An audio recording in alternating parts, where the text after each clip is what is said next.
तो अभी आपने बिहार से महाराष्ट्र तक एनडीए और इंडिया गठबंधन में शामिल नेताओं के बयान सुने, जो बार बार दोहरा रहे हैं कि गठबंधन में कोई समस्या नहीं है। लेकिन सीट बंटवारे का फॉर्मूला क्या होगा, इस एक सवाल पर एनडीए और इंडिया गठबंधन के नेताओं की सांसें अटकी हुई है। महाराष्ट्र में प्रकाश आंबेडकर के तेवर इंडिया गठबंधन में नए बिखराव के संकेत दे रहे हैं, तो बिहार में पशुपति पारस का रुख बीजेपी के मिशन 400 की राह की मुश्किल बना है। सबसे पहले बात बिहार में एनडीए के कुनबे में छिड़े सीट संग्राम की।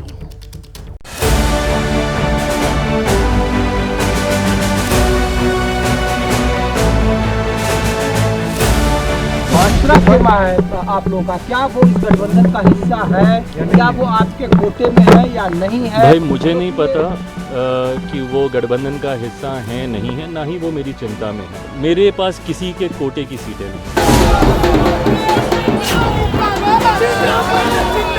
पहले चचा को आगे किए, भतीजा को नीचे किए, आज भतीजा को आगे कर रहे हैं, चचा को नीचे कर रहे हैं। दूसरे दलों को तोड़ करके अपनी राजनीतिक जो इच्छा पूर्ति है उसके लिए आगे बढ़ना चाहते हैं।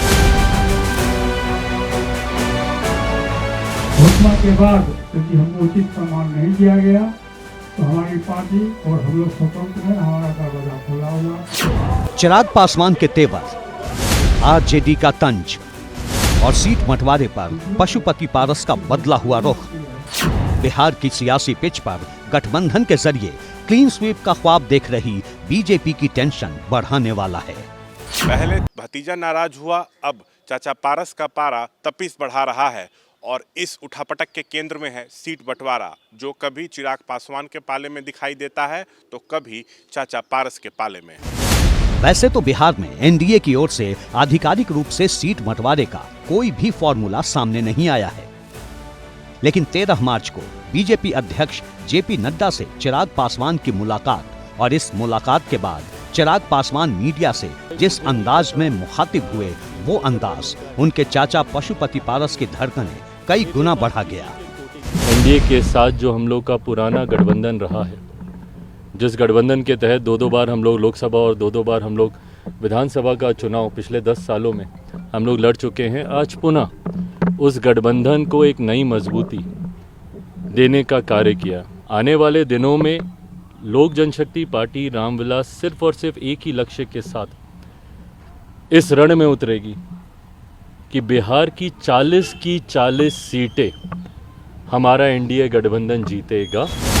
यूं तो चिराग पासवान ने अपने चाचा पशुपति पारस या फिर उनके दल राष्ट्रीय लोक जनशक्ति पार्टी का नाम नहीं लिया, लेकिन चिराग पासवान के बयान के बाद जो चर्चा शुरू हुई, उससे पशुपति पारस के खेमे में खलबली मच गई। दरअसल खबर है कि बिहार में बीजेपी 17 लोकसभा सीटों पर चुनाव लड़ सकती है, जबकि जेडीयू को 16 लोकसभा सीटें लड़ने के लिए मिल सकती हैं।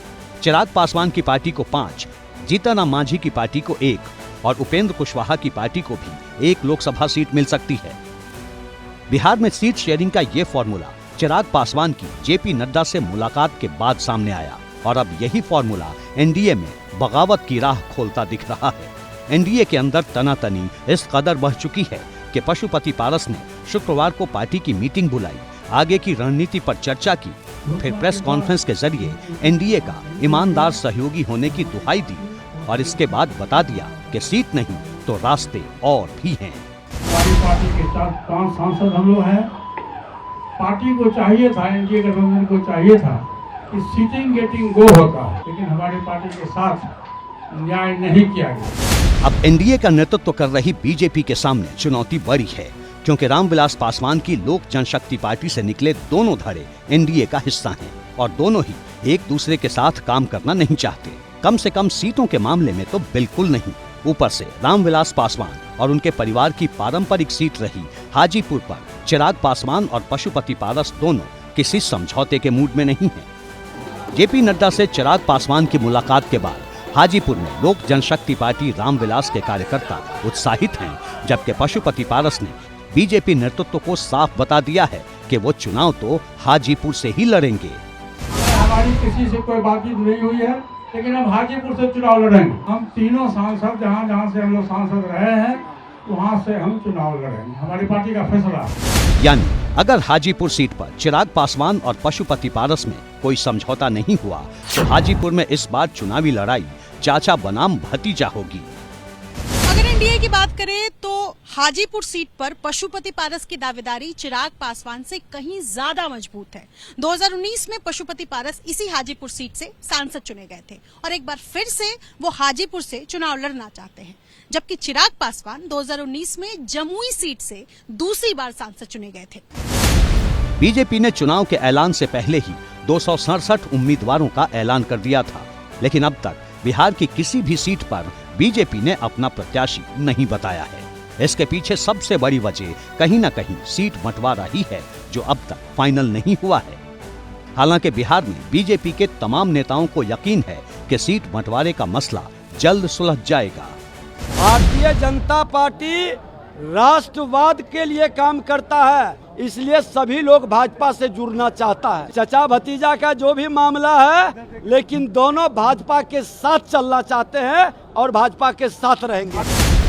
बीजेपी की मुश्किल ये है कि वो बिहार में चिराग पासवान और उनके चाचा पशुपति पारस में से किसी को भी छोड़ना नहीं चाहती। बीजेपी किसी भी तरह दोनों पार्टियों को साथ लेकर चुनाव लड़ना चाहती है, लेकिन समाधान निकलेगा कैसे? फिलहाल पटना से दिल्ली तक मंथन जारी है।